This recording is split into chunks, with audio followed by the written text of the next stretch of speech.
पृथ्वी तेजो अनिलखे पृथ्व्यादीनि भूतानि द्वन्द्वैवद्भावेन निर्दिश्यन्ते तेषु पंचषु भूतेषु समुत्थितेषु पंचात्मकीय गुणे प्रवर्तते इत्यस्य व्याख्यानम्।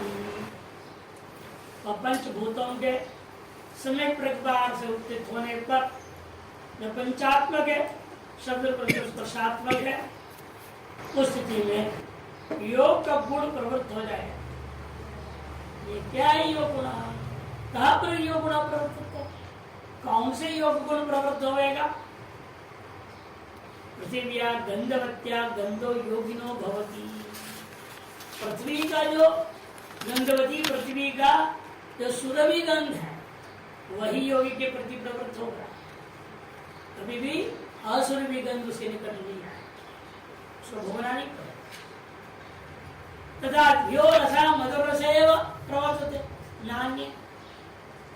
रूप में भी वासव शुद्ध रूप ही प्रवृत्त होगा, अन्य उपाधि नहीं। स्पर्श में भी दिव्य उत्कृष्ट शुद्ध स्पर्श ही प्रवृत्त होता है। इस तरह से सबको तथा ध्यो रसा एवं अन्यत्र उक्तंच कहा भी है। ज्योतिषवती स्पर्शवती रसवती परा गंधवत्य परा प्रोक्ता चतस्रस्तु प्रवृत्तयः आसां योग प्रवृत्तीनां यत्येकापि प्रवर्तते प्रवृत्तयो गंधं प्राहो योगिनो योगचिन्तकाः। ज्योतिषमती योग सूत्रकार ने कहा ना, ज्योतिषमती वा स्पर्शवती रसवती परा गंधवती च अपरा प्रोक्ता चतुष्टु प्रवृत्ता। ये चार प्रवृत्तियों के बारे में कहा गया जो दिव्य प्रवृत्ता। इन योग प्रवृत्तियों में से एक भी यदि प्रवृत्त हो जाए तो उसको प्रवृत्ति योग कहा है। तम प्रवृत्ति योग कौन? योग चिन्हका योगिना। योग के स्वरूप का चिन्हन करने वाले योगिनों का कहना है एक भी इनमें से सिद्ध हो जाए और दिव्य गंध या दिव्य रस या दिव्य रूप या दिव्य स्पर्श के प्रवृत्ति होने लग जाए उसको समझना चाहिए प्रवृत्ति योग हो गया है। अर्थात उसकी चित्त की वृत्तियां योग में प्रवृत्त हो गई, तो स्थूल पर नहीं रह गया और सूक्ष्म में प्रवेश कर। न तस्य योगिनो, ऐसा जो दिव्य गंधादि का अनुभव करने वाला योगी है उसके रोगो न रोगो न जरा न मृत्यु प्राप्त योगाग्नि मय शरीर, जिसने योगाग्नि के द्वारा जला करके सर्वमल पर नष्ट कर दिया गया ऐसा शरीर जिसने प्राप्त, योगी शरीर का। आगे करें योगाग्नि संपृष्ट दोष कलाप, योग रूपी अग्नि से संपृष्ट प्रशब्द है पूर्ण से नष्ट कर दे, जला कर राख कर दे दिया इनको दोष दोष समूह को।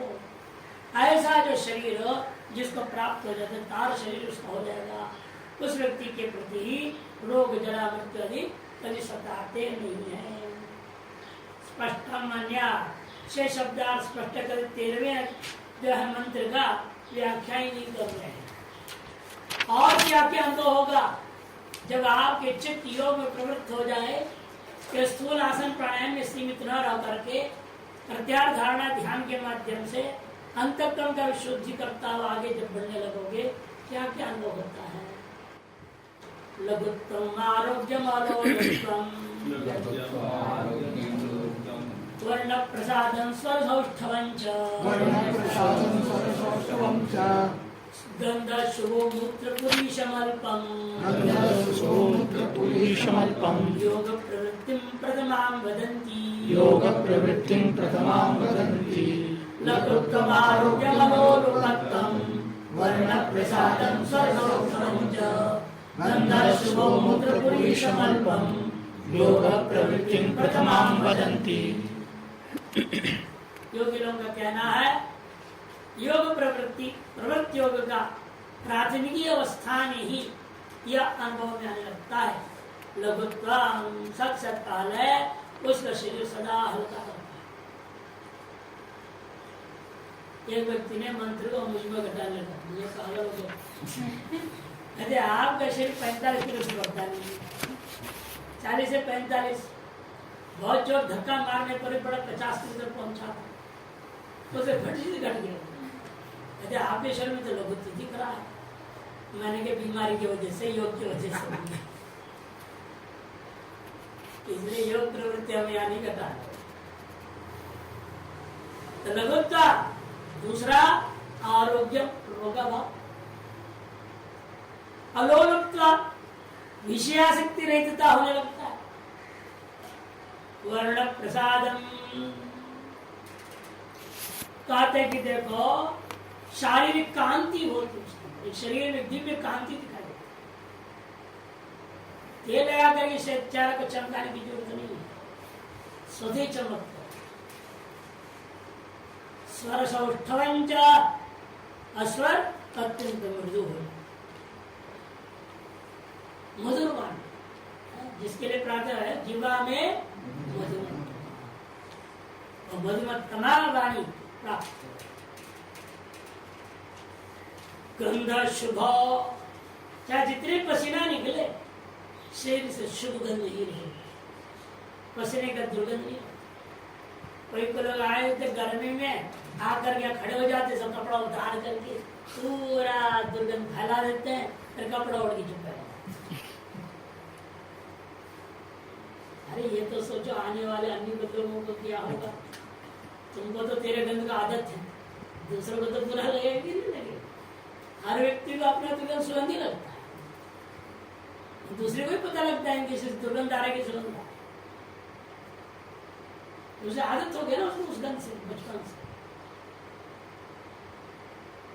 लेकिन योगी का शरीर से सदा सुगंधी होने के नाते गंध शुभ, मूत्र पुरीशमल्पम, मूत्र पुरुष में अल्प होता है, ज्यादा मात्रा नहीं होता, खाया जितना अल्प ही होता। सारा अन्न भस्मीभूत होकर के ओष के परिणत हो जाने से बाहर निकलता है। ऐसे खाता भी हो, कम जरूरत भी नहीं ज्यादा खाने, पहले से अल्पाहारी है, अब कहाँ से जो है पूर्णाहारी बनेगा। प्रथमाम योग प्रवृत्ति मनंती, एतादृश गुण आप में जब अनुभव में आवे तो समझना चाहिए आप प्रवृत्ति योग वाले हो गए हो। प्राथमिक अवस्था के सब अनुभव प्रथमाम कर, और कैसे होता? यथैव बिंबं मृत्योपलिप्तं, यथैव बिंबं हृदयोपलिप्तं, तेजोमयं भ्राजते तत्सुधान्तं, तेजोमयं भ्राजते तत्सुधान्तं, तद्वात्मतत्त्वं प्रसमीक्ष्यतेहि, तद्वात्मतत्त्वं प्रसमीक्ष्यतेहि, एकः कृतार्थो भवते वीतशोकः, एकः कृतार्थो भवते वीतशोकः। यथैव बिंबं हृदयोपलिप्तं, तेजोमयं भ्राजते तत्सुधान्तं, तद्वात्मतत्त्वं प्रसमीक्ष्यतेहि, एकः कृतार्थो भवते वीतशोकः। हृदयोपलिप्तं की मृत्योपलिप्तं, आज क्या आप लोग मृदयो मृदा हृदयो दहलन नहीं है ना, नहीं, और ज्यादा ठीक, हमारे ठीक गलत गलत मृत्योपलिप्तं, मृदया ज्यादा ठीक, मृदा शब्द है। यदि मृत हलंत होता तो या कहां से मृदा हो तो मृदया बनता है, मृत हलंत हो तो मृदा बनता है। फिर क्या मृदा उपलिप्त मृदोपलिप्त होना चाहिए, यह नहीं होना चाहिए। इससे लगता है हलंत होना ठीक नहीं है। मृदयो स्वर भी ठीक बैठता है, छंद भी ठीक बैठ रहा है। मृदयोपलिप्तम, अगर मृदयोपलिप्तम पाठ ही ठीक है, हलन हटा है, इसके हलन का हलन घटा है। यथैव बिंबं हृदयोपलिप्तं, जैसे सोना चांदी वगैरह कैसे पदार्थ है वास्तव में अपने आप में एकदम स्वच्छ चमक चमक,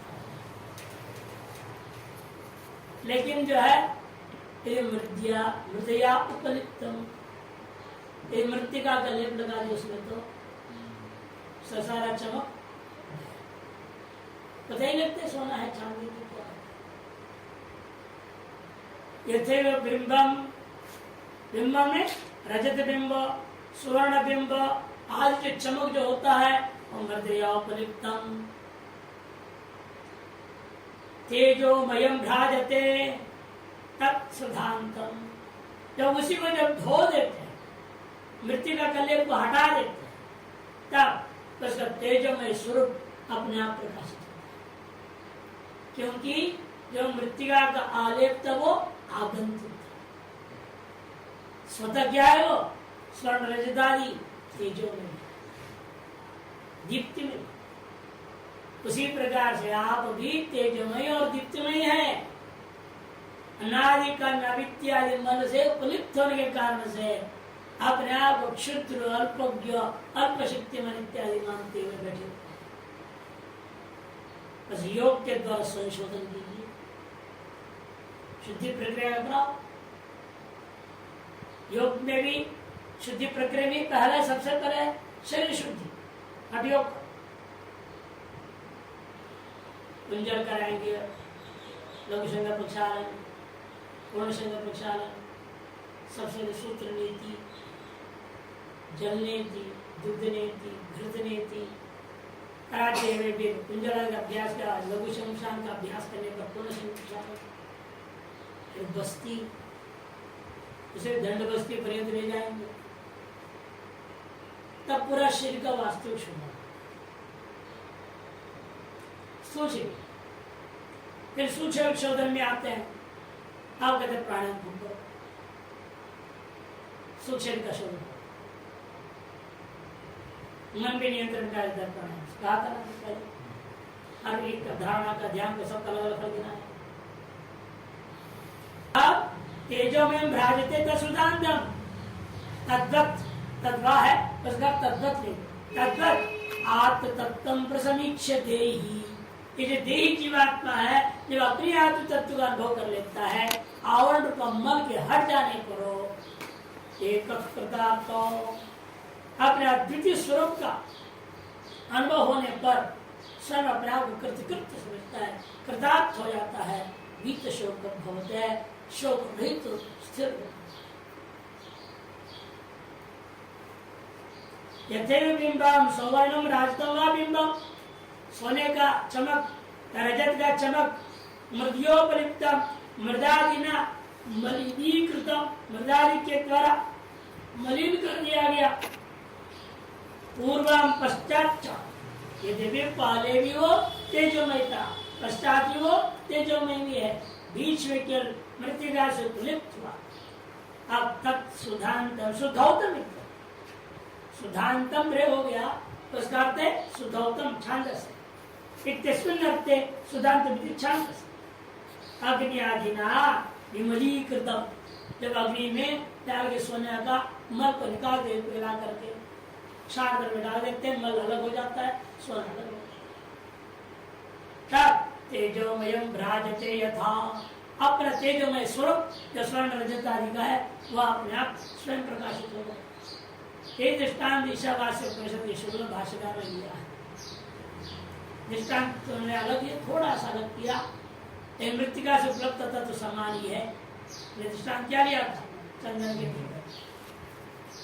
जो चंदन है वह मृतिका से उपलब्ध हो चुका, पता ही लगते चंदन का लकड़ी, सुगंध भी नहीं आ रहा उसे, कई वर्षों से कीचड़ में रह करके स्थिति ऐसा हो गया। अवसर रंधा मारते मारते कितने क्या होता है, ऊपर के जितने भी मल का परत है हट जाएगा तो सुगंध सूख ही जाएगा, कहीं से लाना नहीं पड़ता है सुगंध, उसका स्वभाव स्वरूप।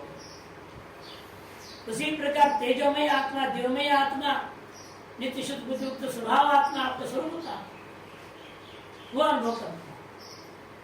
वैसे तेज में प्रजा तद्वा तदेव आत्मतत्व प्रसमीक्ष्य, अतएव यह देही नहीं है, यहाँ पैर देही ले लेना चाहिए, तद्वाकर तद्वदेव तद्वदेव देही आत्मतत्व प्रसमीक्ष्य दृष्टवा, ये देही जीवात्मा अपने वास्तविक परमात्मा को जब अनुभव कर लेता है, कैसे अनुभव करते अपने आप को? एको अहम मैंने अद्वितीय, अतएव कृतार्थो अपने कृतात्मा कृत्य हम प्राप्त प्राप्तव्यो हम बार बार पंचदशी में है ना वहां पर 2 बार आदि अध्याय में आया है कृत्य हम प्राप्त प्राप्तव्यो हम तो गीत शोको भवते तब गीत शोक वाला हो जाता है परेशान पाठे तद्दत् सततम प्रसमीक्षते अन्य लोगों ने ऐसे पाठ किया वो ज्यादा ठीक है तद्वाह के जगह पर तद्दत् सतत तद्दत् आत्म तत्व नहीं है तद्वा आत्म तत्व नहीं है तद्वा आत्म तत्व में उन्होंने पाठ किया तद्दत् सतत अर्थ तत्व वही सतत क्या है वास्तविक तत्व तो क्या है आपके अंदर आत्मा ही है बाकी सब अध्यारोपित है तब इसलिए कहते हैं तत्रापि अयम एव अर्थः तब भी यही अर्थ आपने लेना है खत्म त्यागता वित्त भवती मैं एक अभी आपका ब्रह्म हूं ऐसे जान करके वित्त कैसे हो जाएगा यदात्मतत्वेन तु ब्रह्म तत्त्वम् यदात्मतत्वेन तु ब्रह्म तत्त्वम् दीपोपमेनेह युक्तः प्रपश्येत् दीपोपमेनेह युक्तः प्रपश्येत् अजं ध्रुवं सर्वतत्त्वैर्विशुद्धम् अजं ध्रुवं सर्वतत्त्वैर्विशुद्धम् जाता देवं च ते सर्वपाशैः ज्ञात्वा देवम् उच्यते सर्वपाशैः यदात्मतत्वेन तु ब्रह्म तत्त्वम् दीपोपमेनेह युक्तः प्रपश्येत् अजं ध्रुवं सर्वतत्त्वैर्विशुद्धम् ज्ञात्वा देवम् उच्यते सर्वपाशैः यदा यहाँ में भाष्यकार ने यह शब्द को छोड़ दिया व्याख्या करना पूर्व मंत्र में देही को छोड़ दिए थे हमने दिखा दिया था देही यानी जीवात्मा दृष्टवा उस परमात्मा को देख करके ऐसा वहां अन्वय किया था यहाँ भी हमने 3 शब्दों की व्याख्या छोड़ दी है मंत्र का यह को छोड़ दिया इसे लगता है आज शंकराचार्य कृत नहीं हो सकता आज शंकराचार्य कृत होगा तो वो शब्द जरूर बोलेंगे मूल के एक भी पद को छोड़ेंगे भले 10 बार आया होगा तो व्याख्या भले नहीं करेंगे उत्तम एक लेकिन ये भाष्य में शब्द छोड़ दिया इसलिए ये तो भाष्य में शब्द की नहीं ले रहा मंत्र का शब्द ही नहीं ले रहा अन्वय नहीं कर जैसे पूर्व में देह को छोड़ दिया और यह को छोड़ दिए हैं युक्ता को छोड़ दिए हैं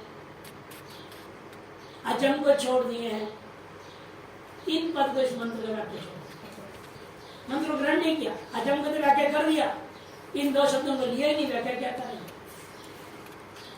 है ना आप लोग ग्रहण करें शुरुआत में जोड़ देंगे यह मैंने अस्मिन शरीर है इस शरीर में रहते हुए यह चेत वेदी अत सत्यमस्ति यह मैंने अस्मिन शरीर है यदा यदा मैंने यस्य अवस्थायाम यस्याम अवस्थायाम जिस अवस्था में आत्म तत्वेन मैंने स्वेन आत्मा आत्म तत्व न अपने जीवात्म भाव से विशिष्ट है ना आप जीवात्मा कैसा ही समय बुझाओ दीपक नहीं दीपोपमेन दीप स्थानीय दीप स्थान जैसे एक छोटा सा दीपक है जल रहा है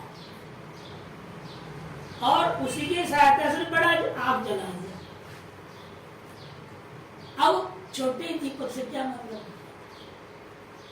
जब बड़ा आग प्राप्त हो जाए तो छोटे दीपक को उसी आग में मिलेंगे उसी प्रकार से अब तक एक छोटा सा दीपक अपने आप को मानता था जीवा दीपों को मेन आप अब ब्रह्मानुभूति कर लिया व्यापक प्रकाश कर्म होगा अब क्या होगा ये दीपक उसमें दीपों में न दीप स्थानीय न प्रकाश स्वरूपेण युक्त या युक्त सन समाहित सन समाहित चित्त होकर के ब्रह्म तत्व प्रपश्य युक्त सन अध्यारोप युक्त मंत्र का सन अध्यार करेंगे युक्त समय समाहित सन यदा जिस अवस्था में ऐसा अपने आप के उस ब्रह्म भाव को ब्रह्म तत्व को अनुभव करता है प्रपश्य तू शब्द अवधान तू शब्द अवधान एवं परमात्मा आत्मा नहीं हो जानिए परमात्मा को आत्मा से अभिन्नत्व नहीं अनुभव करता जानता उक्तंच कहा भी है प्रधान को प्रत्येक 4:10 में तदात्मा में अवेद हम ब्रह्मास्मि। वो अपने आप को ही जाना मैं ही ब्रह्म हूं, मैं ब्रह्म ही हूं, ये उसने जान लिया। कीदृशाम यहाँ अजम बोला नहीं, व्याख्या तो करके बोल के चाहिए अजम किस प्रकार का आप ब्रह्म का अनुभव किया, अज आप ब्रह्म का अनुभव किया। अजम ने अन्यस्मात् अजायमानम, अजम नहीं लिया लिख लेना, अजम यहाँ उसकी व्याख्या कर दे रहे हैं। अजम का मतलब है अन्यस्मात् अजायमानम, किसी भी अन्य कारण से उत्पत्ति न हो जिसका, उसका नाम अज कहा जाता है। अजम और कैसा है, ध्रुवम अप्रच्युत स्वरूपम, प्रच्युत स्वरूप वाला वो नहीं। अजम ध्रुवम सर्वतत्व शुद्धम, सकल तत्व में अविद्या और कार्यों के माध्यम से जो अब तक मलिन था उनसे अलग हो गया, विशुद्ध हो गया। सर्वतत्व विशुद्धम दार्शम देवम व्याप्ता तादृशो सर्वदोष असंस्पृष्ट।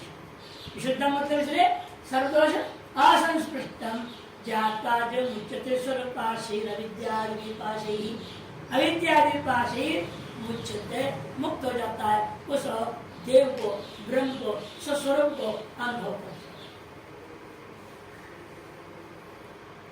इस प्रकार से यह शरीर में रहते हुए ही दीपोपमेनातु तत्वेन यदा ब्रह्म तत्त्वमेव प्रयुक्त सन प्रपश्येत् तदा भक्तिदीर्घम देवम् अपश्यत् तगद ध्रुवा अजं ध्रुवं सर्वतत्व शुद्धं देवं यदा ज्ञात्वा अनुभवति तदा सर्वपाशे मुच्यते, तब सर्वपाशों से वह मुक्त हो जाता है।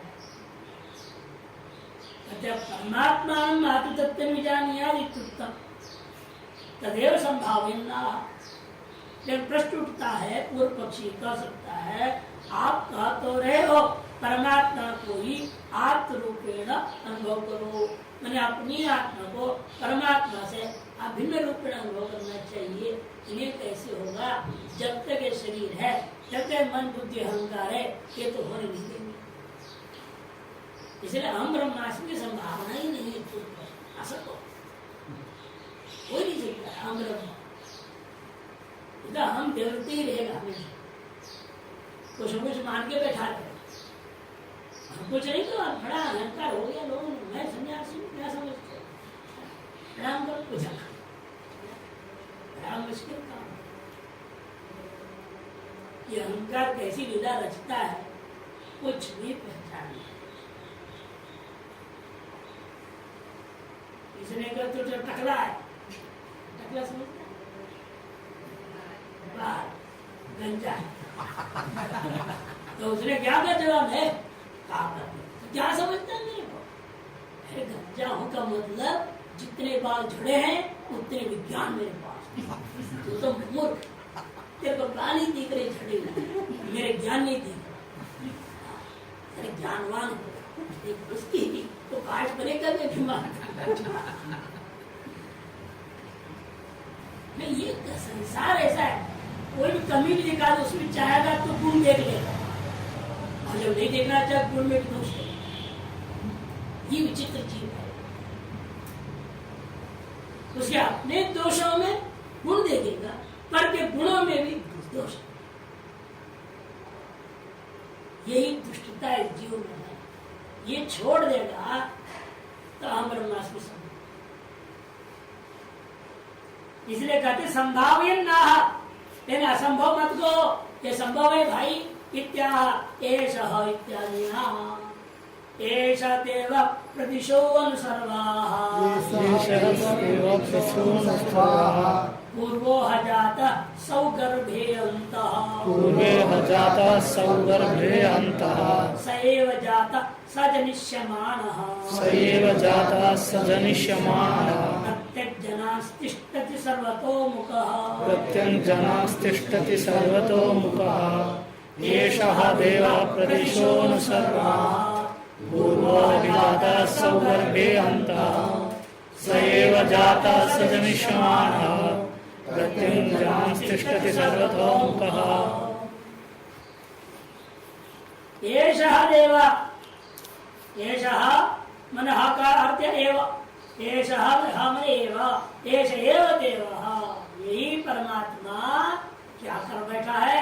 प्रदिशो वनु सर्वाः, दिशा प्रदिशा, प्राच्यादि प्रकृष्ट दिशाएं और उसके ईशान कोणादि अवान्तर दिशाएं, उसकी भी प्रत्यंतर दिशाएं, सर्वत्र क्या कर बैठा है वो? उपदिशश्च, इन सभियों में सर्वाः, अनु सर्वाः, अनु है ना उपसर्वा, अनु सर्वाः, पश्चात जो है प्रदिशा, अनु मने उपदिशा, अनु से पश्चात दिशा, मुख्य दिशाएं, तत्पश्चात तो ईशान कोण, ये पूर्व आपको उत्तर मालूम नहीं, ईशान कैसे मतलब पूर्व निर्णय हो जाएगा, उत्तर निर्णय हो जाएगा, लेकिन पूर्वोत्तर के बीच का नाम ईशान। इसे प्रदिशाओं का पहले ज्ञान होने के बाद ही उपदिशाओं का मैंने अंतराल दिशाओं का ज्ञान, इसे अनुक्रम प्रकृष्ट दिशा प्राच्यादि तद अनु, तत्पश्चात निर्णय होने वाले जो उपदिशाएं अवान्तर दिशाएं ईशान आदि, सर्वत्र सर्वाः पूर्वोह जातः, पूर्वोह जातः सभी से पहले उत्पन्न, सबसे पहले कौन उत्पन्न हुआ था? ब्रह्मा। हिरण्यगर्भः समवर्तताग्रे, आगे नहीं था हिरण्यगर्भ, उस सौगर्भे अंतः, सौगर्भे अंतर्वर्तमान, वही हिरण्यगर्भात्म रूप से गर्भ में था, वही उत्पन्न हुआ। जात सौ जैसा दृश्यमान, आगे पैदा भी वही होते रहे,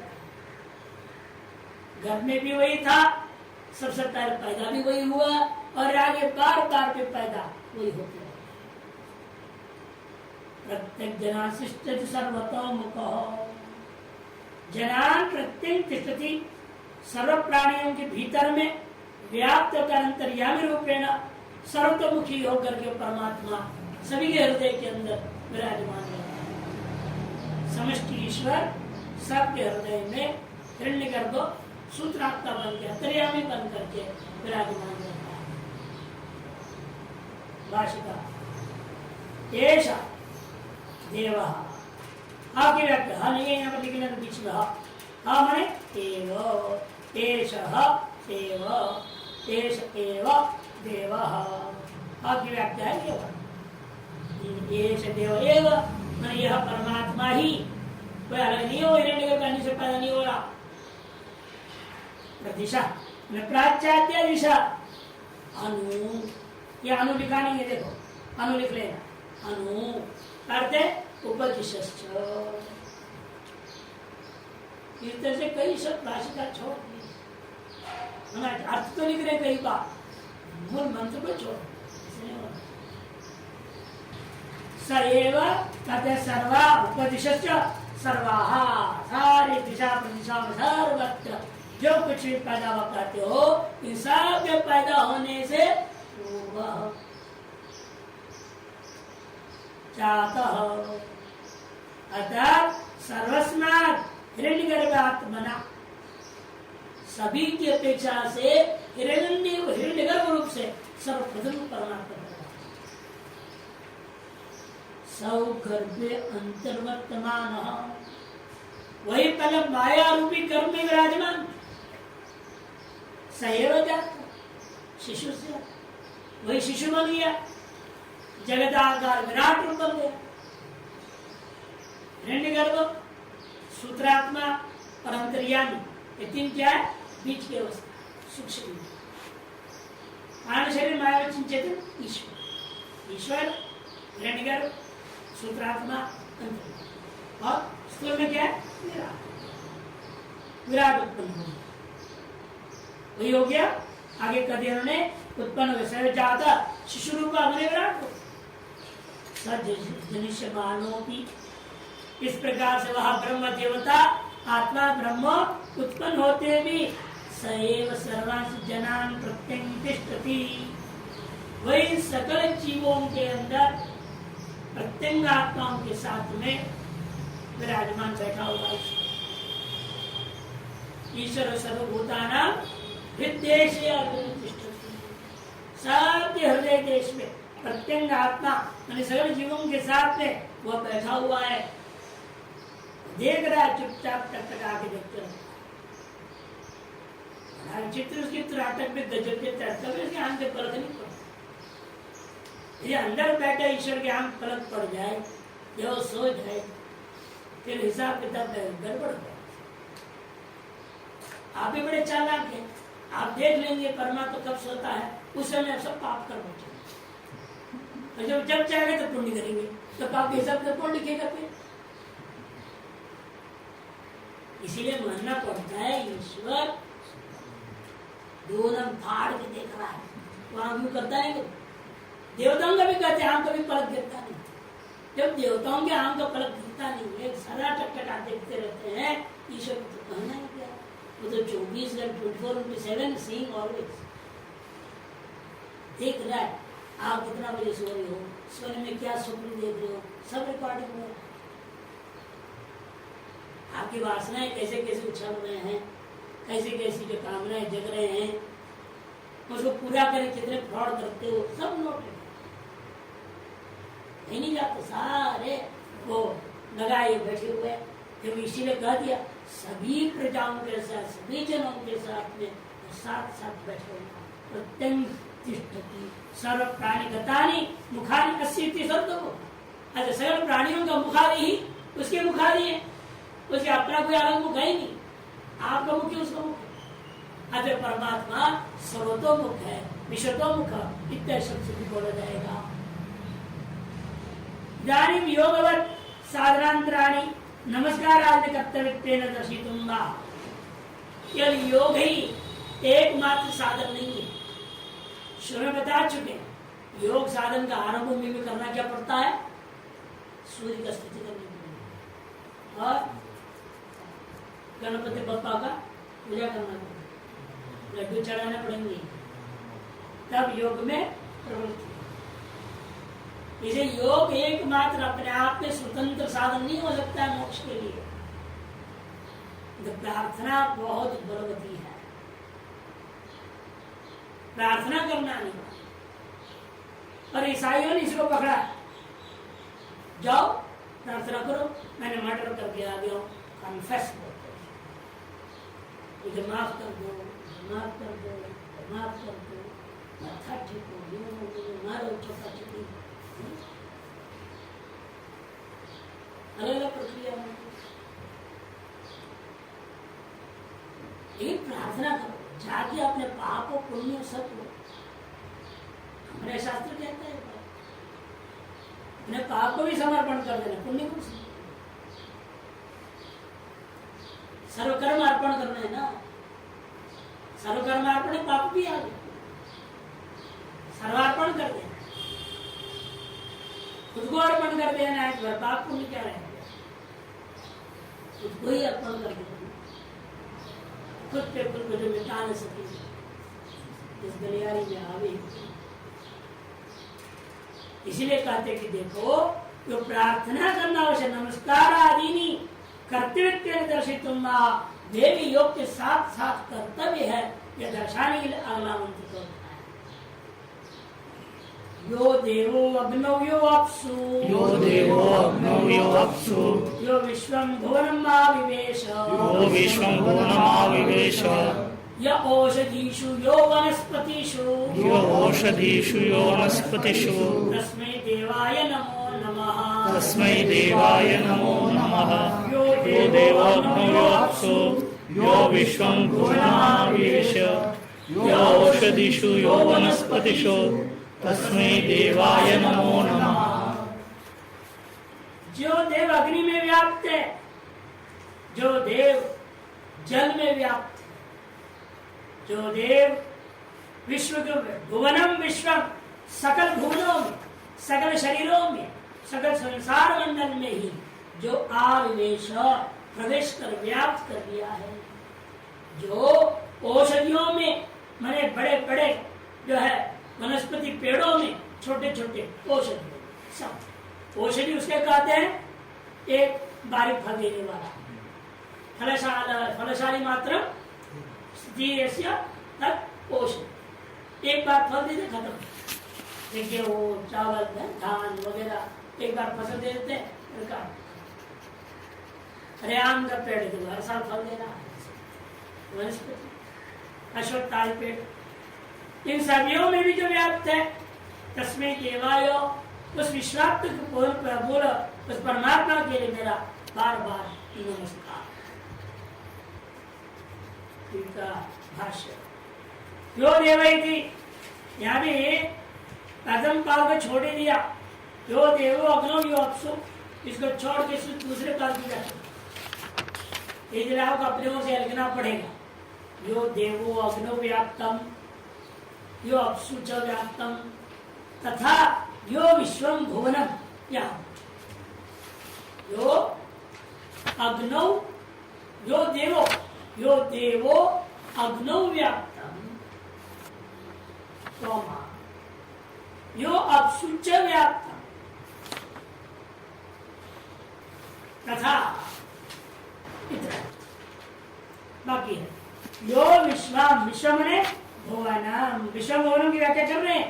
स्वेन विरचितम संसार मंडलम, जो संपूर्ण विश्वम भुवनम में संपूर्ण भुवन मंडल अर्थात स्वयं की तरह विरचित संसार मंडल, इसमें आविवेश प्रवेश कर अर्थ प्रवेश कर सबको व्याप्त है। जड़ चराचर जितने भी सबको व्याप्त है। ऐसा यह औषधीषु अर्थात शाल्यादिषु, शाली निधान आदियों, वनस्पतिषु अश्वत्थ आदियों में, पीपल आदि पेड़ों में यो आविवेश पूर्व क्रिया में जो सब में प्रवेश करके शब्द व्याप्त कर लिया है।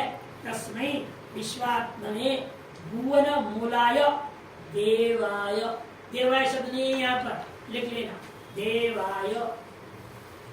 विश्वात्मक जो भुवन का जो संपूर्ण भुवन का मूल है वह जो ब्रह्म है, तार से देवाय, देवाय की व्याख्या है परमेश्वराय। उस परमेश्वर के लिए मेरा नमो नमः बार बार नमस्कार है। इस प्रकार से श्वेता शूद्रोपनिषदीय द्वितीय अध्याय भी पूरा हो जाता है। अब तृतीय अध्याय आरंभ करते हैं। खत्म अद्वितीय से परमात्मा ईशितव्यादि भाव इत्याशंकिया। आपने कहा सभी में प्रवेश करके सबको व्याप्त कर लिया और सबके हृदय में बैठ करके सबका नियमन कर रहा है, नियंत्रण कर रहा है। ये से कैसे हो सकता है?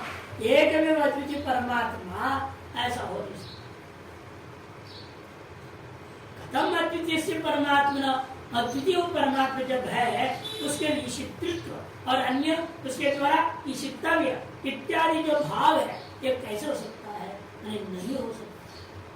इत्याशंक्य आह एको जालवानी शत ईशनीभिः, एको जालवानी शत ईशनीभिः, सर्वान् लोकान् ईशत ईशनीभिः, सर्वान् लोकान् ईशनित ईशनीभिः, ये वैक उद्भवे संभवे च, ये वैक उद्भवे संभवे च, ये तद्विदुरमृतास्ते भवन्ति, ये तद्विदुरमृतास्ते भवन्ति।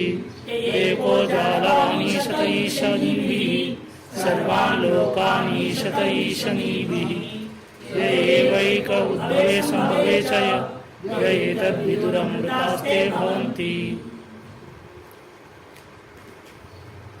ये कहा जो पूर्वोक्त एक द्वितीय परमात्मा वह जालवान ईशत, वो जालवान है, वो जाल वाला है, बहेलिया अंदर जाल वाला, जाल लेकर घूमते रहते और जहां तक जाल फैला देते चोटियों में फंसा पकड़।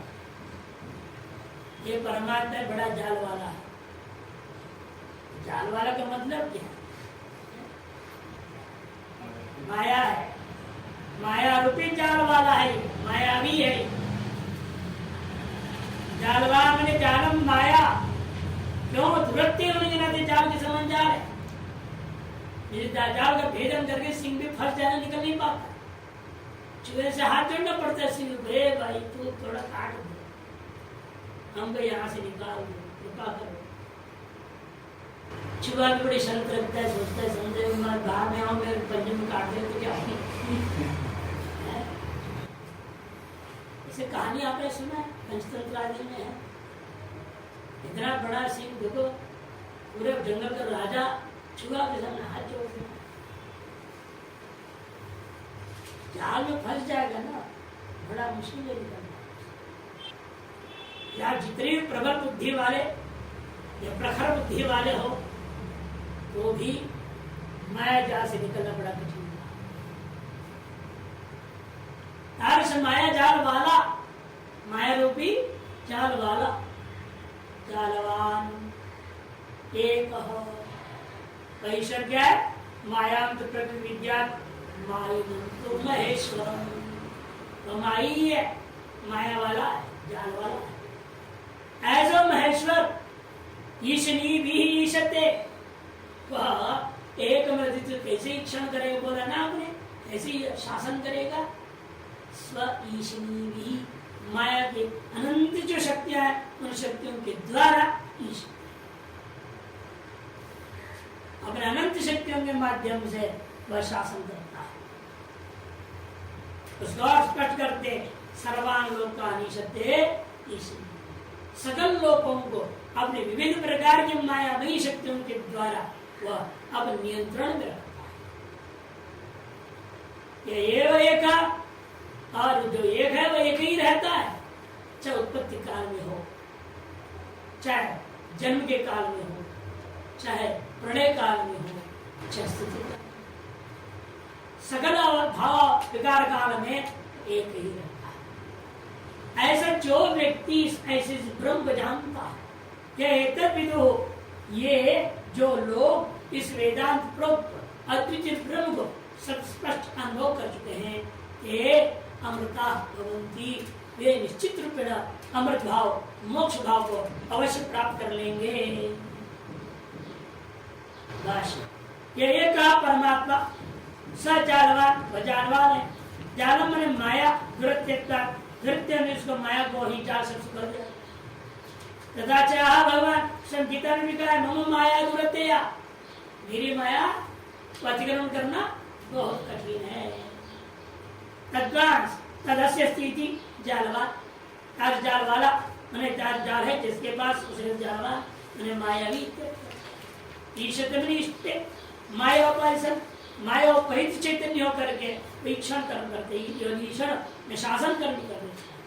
कई माया को उपाधि बना करके वह शासन किनके द्वारा करता है, ईश्वरी भी, स्वशक्ति भी, माया में अनंत शक्तियां हैं, उन शक्तियों के द्वारा करता है।